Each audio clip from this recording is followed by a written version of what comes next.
mira en dónde estamos, porque no estamos en un buen lugar.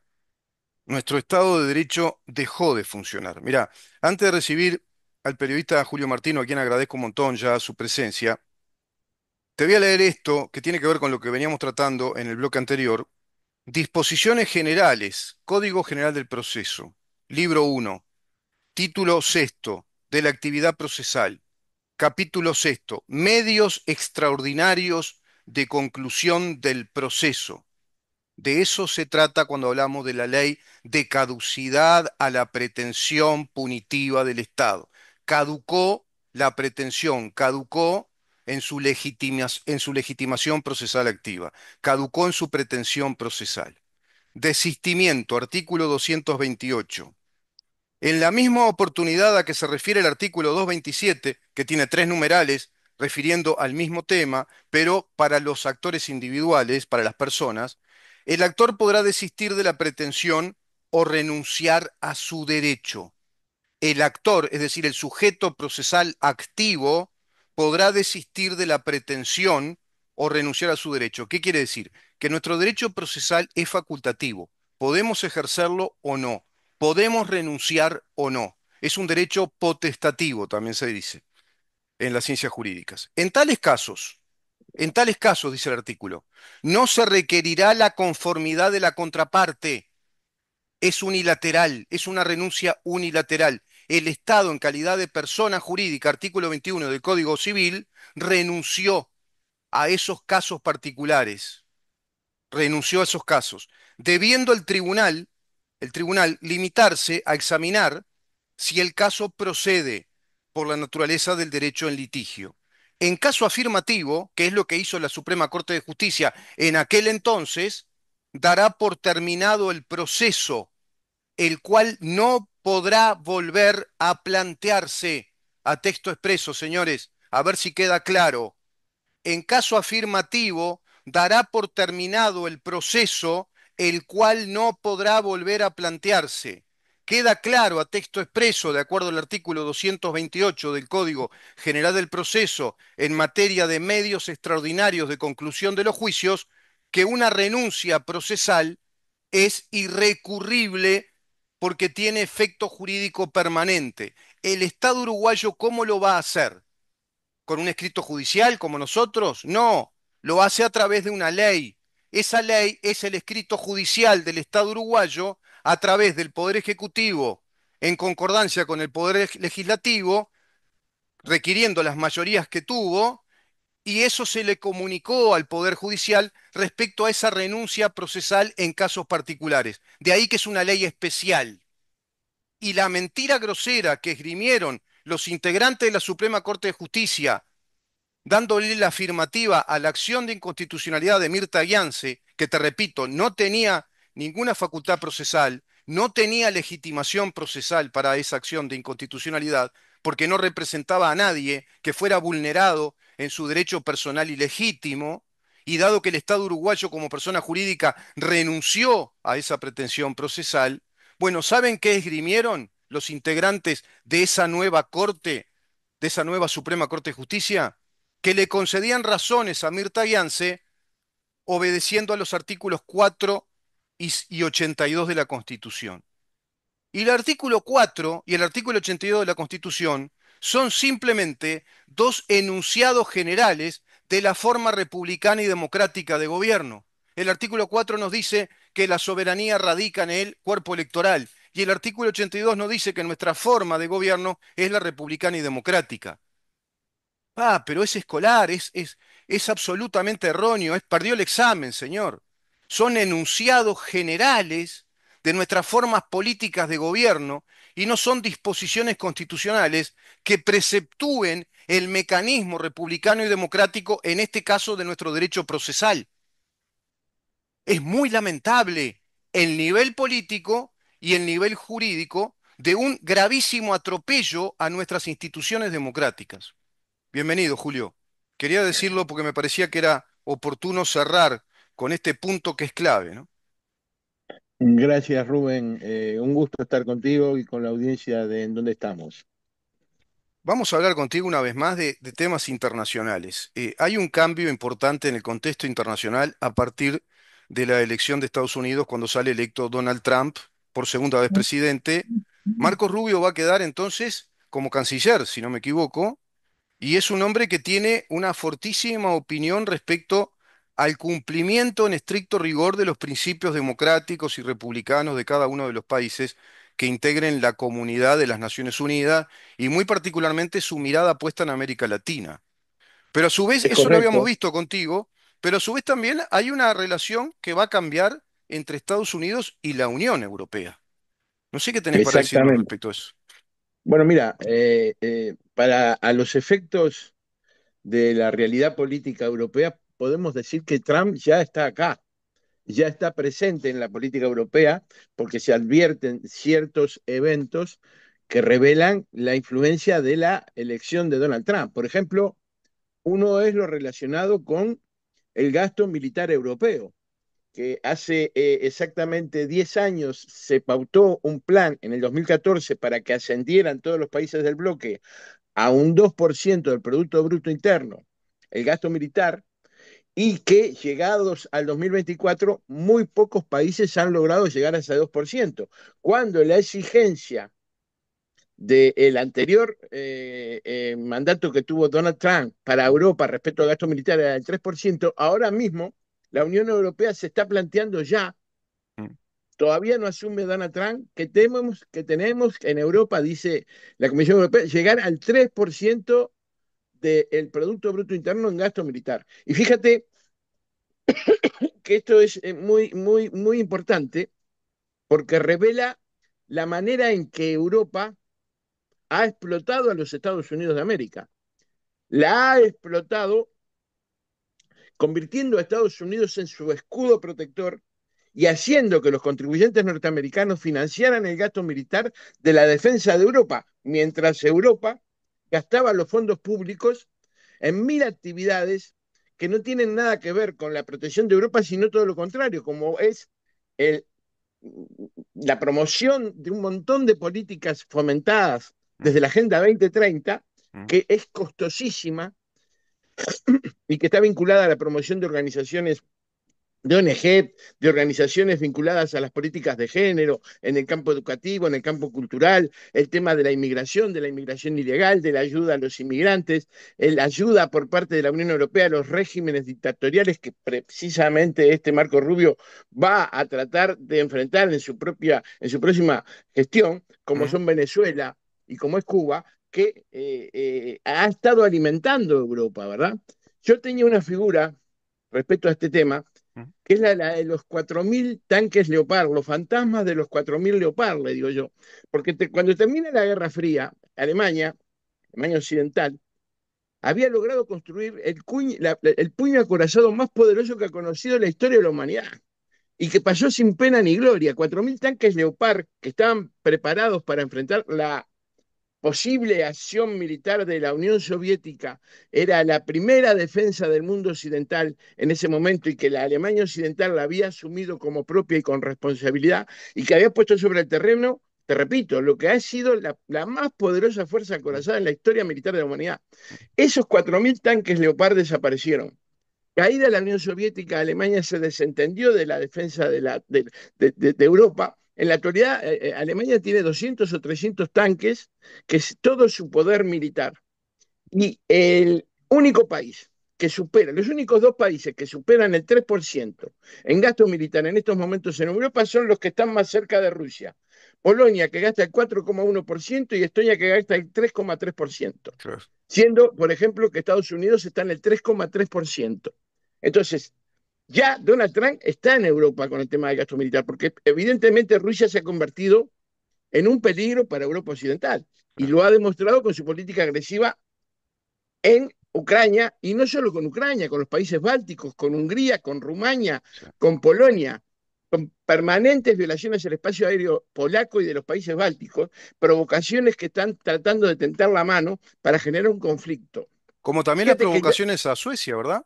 Hizo a provocaciones a Suecia y a Suecia, Noruega, a claro, y Suecia Finlandia que también, claro. sí, sí, sí, toda la zona de límite de Europa con Rusia es una zona de alto riesgo militar. sí, Entonces, Donald Trump ya está acá.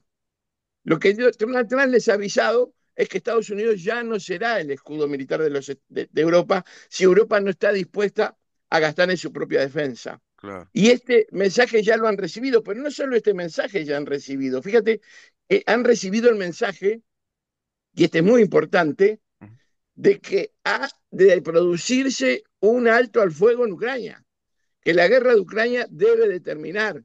Y ya la OTAN, que recibió el mensaje, está citando a Zelensky, al alto mando ucraniano, para que la iniciativa de esto no surja de Rusia, claro, sino que surja de Ucrania.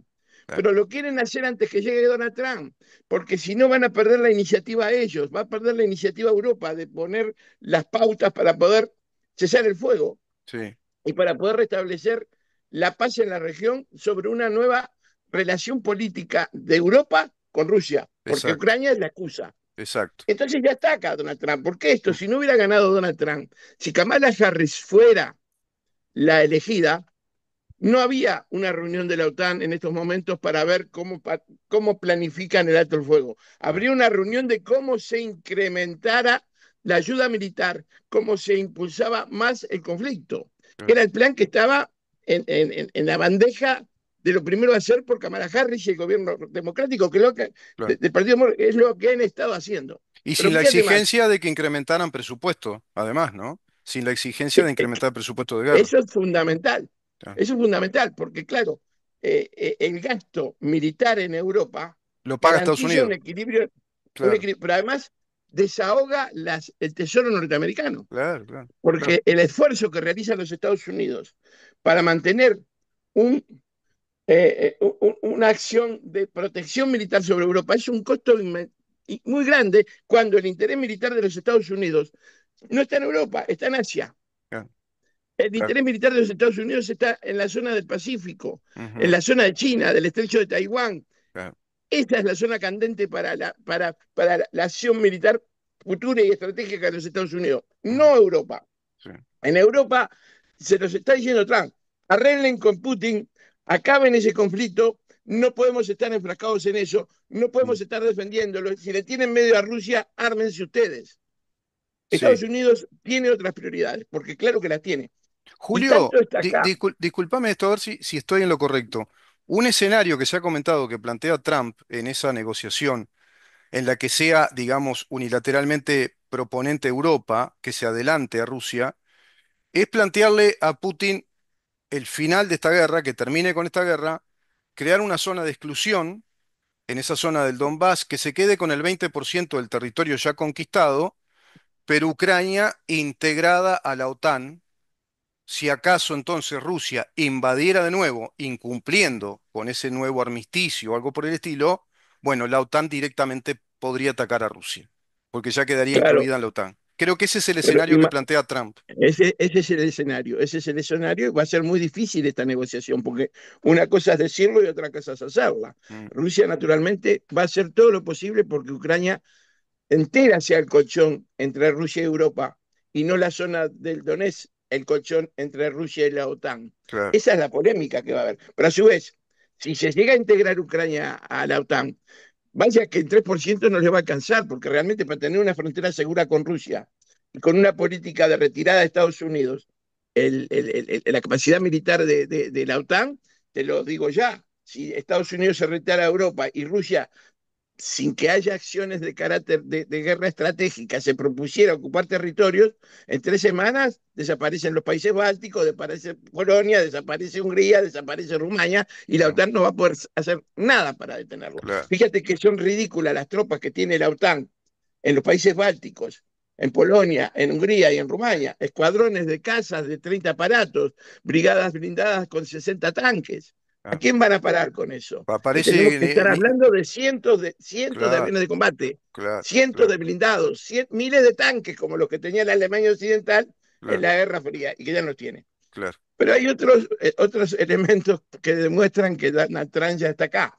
Y Mm, Donald Trump está acá con Elon Musk, Rubén. mm, Porque Elon Musk mm, ha realizado una reunión esta semana con Nigel Farage mm, en la Florida, en Estados Unidos, en Mar-a-Lago, que es una propiedad que tiene Donald Trump en la Florida, donde Elon Musk ha manifestado su interés en apoyar la campaña y las actividades políticas de Reform Inc., que es el grupo político de Nigel Farage, que ha estado creciendo de manera permanente, o sea, a mm, costa primero de los conservadores, pero sobre todo a costa de la cobardía política del gobierno inglés, mm, que ha permitido una serie de políticas que ha estado perjudicando permanentemente a la clase media inglesa y que además ha generado la presencia de una inmigración agresiva, agresiva, que no se adapta, que no se integra y que es tratada con cariño por este gobierno laborista, ¿verdad? claro, Que claro, le permite todo, que les consiente todo, que claro. no hay una acción judicial sobre las violaciones, los actos delincuenciales que cometen estos grupos, que se busca siempre una explicación cultural, Mm. un bálsamo para evitarlo. Fíjate que la declaración de Nigel Farage en esta reunión, yo te la leo textual, es muy Sí, cortita, sí. después de reunirse con Elon Musk, dijo, tuvimos una gran reunión con Elon Musk. Mm, Aprendimos mucho sobre el juego de campo de Trump y seguiremos discutiendo sobre otras áreas. Solo nos queda una oportunidad más para salvar Occidente. Y Solo nos podemos queda hacer una grandes cosas oportunidad juntos más. Solo para nos queda salvar una Occidente. oportunidad más, dice. Así lo dice textual, Rubén. Mm, Solo nos queda una oportunidad más para salvar Occidente. Y podemos hacer grandes cosas juntos. mm. Nuestro agradecimiento al presidente Donald Trump por permitirnos utilizar Mar-a-Lago para esta reunión histórica. La relación especial está viva y bien. Fíjate que se prevé que va a realizar Elon Musk la donación de dinero más grande de la historia de la Gran Bretaña, del Reino Unido.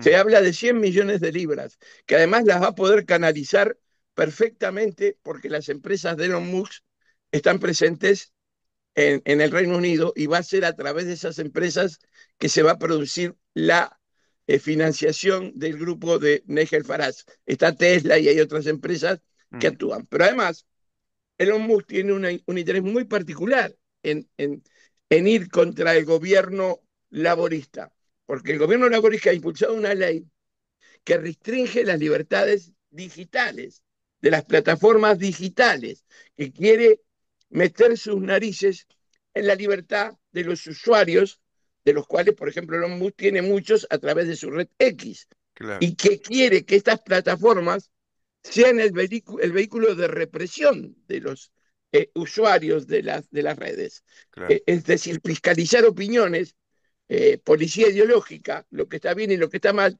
y Sí. quién lo decide, ¿verdad? Que hasta la fecha, en muchos casos, los gobiernos están fuera. Entonces, el desembarco de los MUS en la Gran Bretaña es un hecho, ya está pasando, Y es ahí consecuencia de una...